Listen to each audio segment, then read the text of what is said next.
Gempa bumi berkekuatan 7,6 mengguncang negara Kepulauan Pasifik Tonga pada dini hari. Kendati demikian, sejauh ini belum ada laporan korban luka atau kerusakan. Gempa tersebut terjadi pada pukul 16:02 GMT sekitar 100 km dari pulau vulkanik terpencil Niuatopu-Tapu di Tonga pada kedalaman 210 km, kata survei geologi AS seperti dikutip dari AFP. Kami mendapat telepon pagi-pagi sekali dari orang-orang yang merasakannya gempa bumi, tetapi belum ada laporan kerusakan, kata Gary Vite, kepala ahli meteorologi di layanan meteorologi Tonga di dekat ibu kota Nuku'alofa. Gempa bumi Tonga juga dirasakan sekitar 360 km dari pusat gempa di ibu kota Samoa, Apia. Juru bicara Badan Meteorologi Samoa mengatakan getaran kuat mengguncang kantor di dekat Apia, tetapi tidak ada laporan kerusakan. Tonga dan Samoa terletak di jalur cincin api Pasifik, tempat lempeng tektonik sering bergeser. Oleh sebab itu kedua wilayah tersebut sering mengalami aktivitas seismik. September tahun 2023 lalu, gempa berkekuatan magnitudo 7,3 dilaporkan melanda dekat Tonga. Peringatan tsunami sempat dikeluarkan untuk pulau-pulau terdekat. Mengutip Japan Times, Sabtu tanggal 12 November tahun 2022, pemerintah Tonga sempat mengeluarkan peringatan tsunami dan mendesak penduduk untuk pindah ke daratan, ke tempat yang lebih tinggi setelah gempa bumi berkekuatan 7,3 melanda laut sekitar 207 km dari ibu kota. Sebuah penelitian ilmiah yang berkaitan dengan gempa besar yang akan terjadi di Jakarta, Bogor ditulis oleh Guru Besar Fakultas Pertambangan dan Perminyakan ITB Sri Widiantoro dan tim dan diunggah melalui YouTube channel Harian Kompas. Penelitian itu menerangkan bahwa sesar Baribis aktif dan akan menyimpan bencana besar untuk wilayah DKI Jakarta. Sesar Baribis ini merupakan jalur patahan yang terletak berjarak 25 km di selatan Jakarta.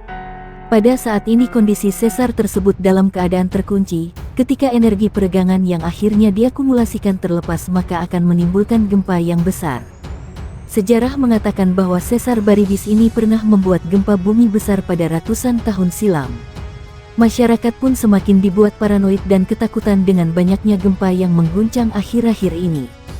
Ketakutan tersebut bukan tanpa sebab, pasalnya pada awal November lalu News @cbn.com menuliskan sebuah artikel tentang kemungkinan terjadi gempa bumi megatrust yang akan terjadi di antara Pulau Jawa dan Sumatera.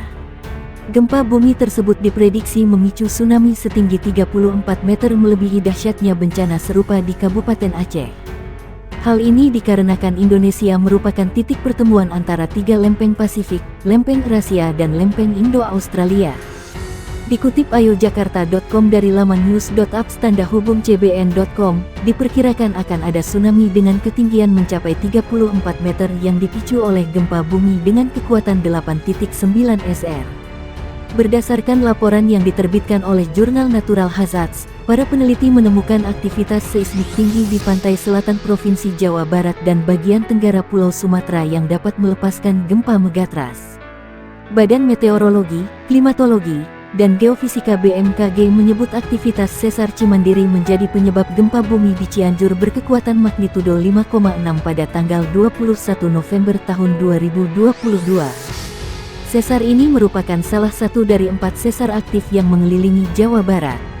Koordinator Bidang Mitigasi Gempa Bumi dan Tsunami BMKG Daryono mengatakan, gempa yang menghantam Sukabumi dan Cianjur tersebut berjenis gempa tektonik kerak dangkal shallow crustal earthquake.